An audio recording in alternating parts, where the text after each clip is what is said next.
YouTubers, and welcome back. If this is your first time, hit that like button, share, and subscribe. If you are a subscriber, welcome back. In this video, I will give a very brief description and information on types of fibroid treatments, and talk more about my own options for treatments and why I chose to get a hysterectomy. This video is just for transparency and support and resources only.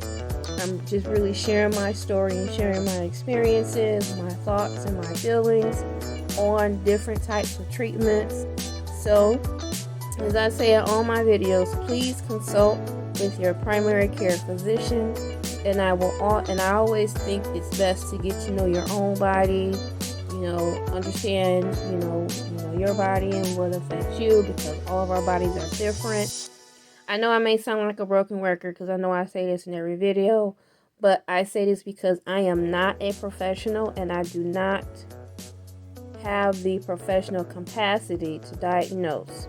Also, there is so much information out in the social media about so many important topics.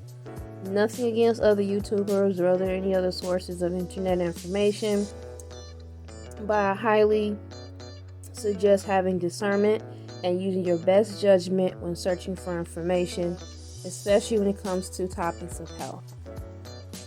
I will always provide resources that I feel will be helpful in the description box, so please check before or after you watch a video. It is my hope that you find this video informative and encouraging, and please share your own experiences if you so desire, or leave questions in the comment section. Alright, let's get started.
Good evening, YouTubers, or whatever time of day it is that you're watching this video. I know for me it is evening.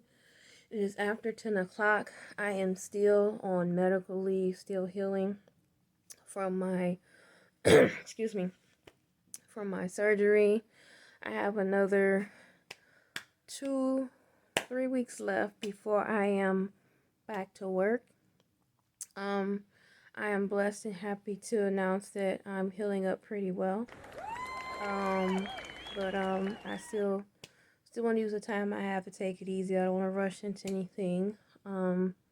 So I'm just sitting here. The time since I've been off, I've been pretty much just, trying to catch up on things in addition to working on these videos. So this is an impromptu video, not scripted. So I'm going to do my best to just talk about as my first OBGYN.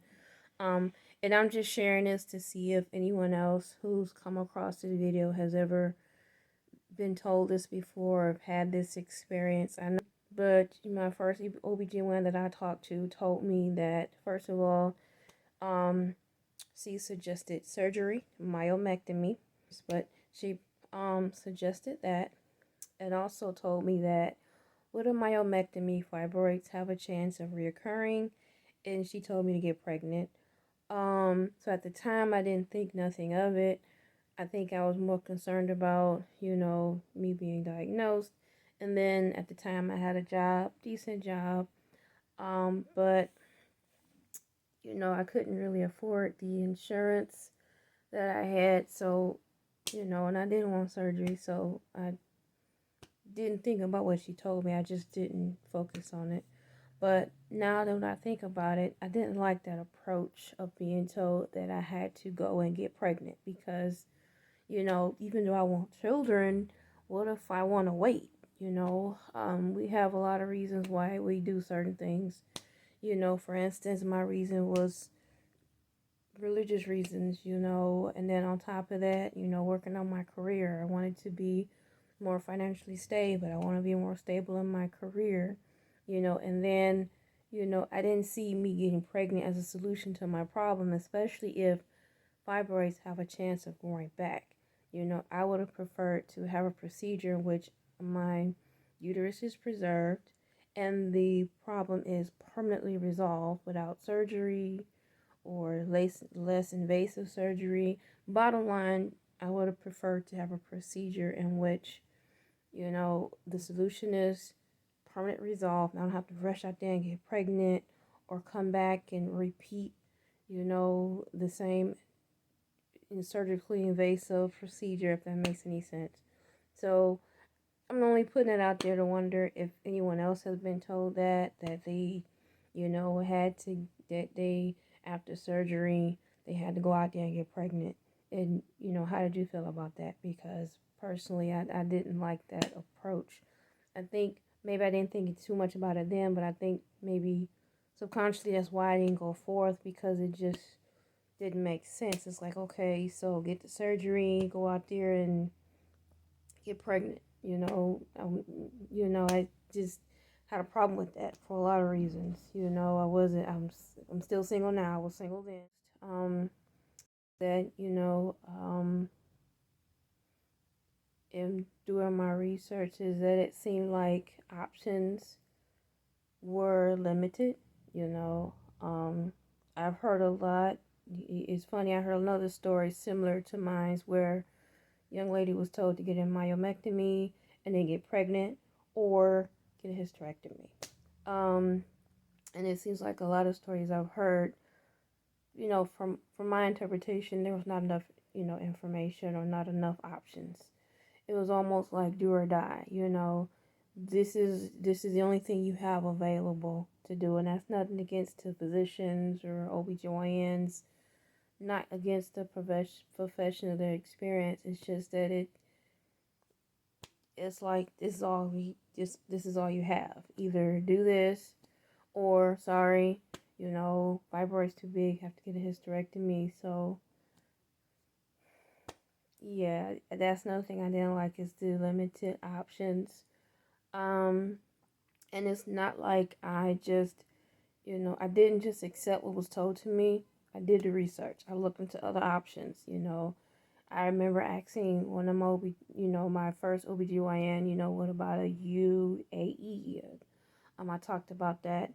That's a procedure in which is non-surgical, but what they do is it's a procedure it's supposed to shrink the fibroid without surgery. But then I heard that affects infertility. Um, so, and I remember asking that, didn't go that route. So yeah, basically, in my experiences of looking into fibroid treatments, from my experience, and anyone who's listening to this can agree or disagree. Um, and I wrote this down so I wouldn't. Let me see if I can remember. From my experience, it seems like there's just not enough information. That's one, which leads to not enough options, and then on top of that, there's a lot of women, from what I've seen, especially African American women, who are dealing with unbearable complications with fibroids, heavy bleeding, you know, um, and then because you're bleeding so much, you're dealing with fatigue, you have this protruding belly, and because it's pretty much it's like a muscle, exercise doesn't get rid of it, and then you can't wear anything. I know those are my experiences, you know, um, pain in your back because you just got this fibroid that's pressing on your organs. And I've heard other symptoms. I didn't experience this, but I've heard of women losing their hair, and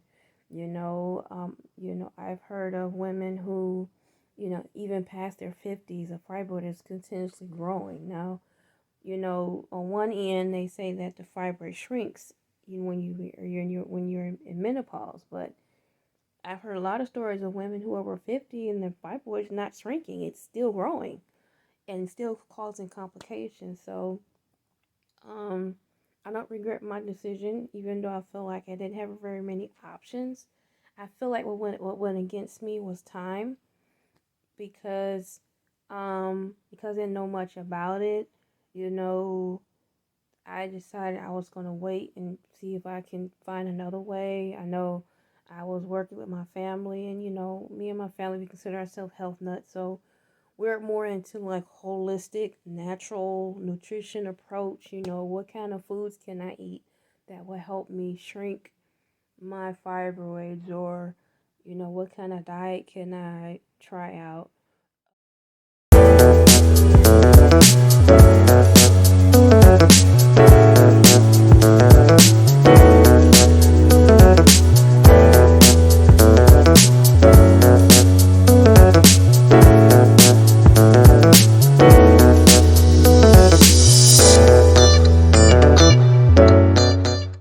Hello guys, good morning, good afternoon, or good evening, whatever time of day it is that you're hearing the rest of this video. For me it's evening, still on medical leave, still enjoying my time off, not looking forward to going back to work. But anyway, I hope that you found this video very informative, encouraging. That's the whole point of all these videos on this channel. I will be posting more.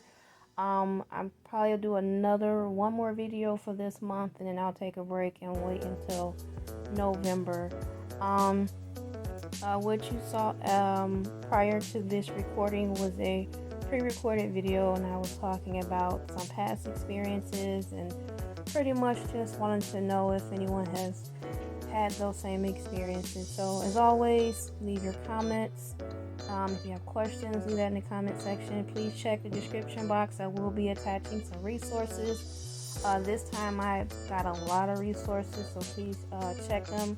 I'm also going to be attaching some other YouTubers who are also talking about fibroids. So check that out as well. And until next time, you have an awesome day. Bye-bye.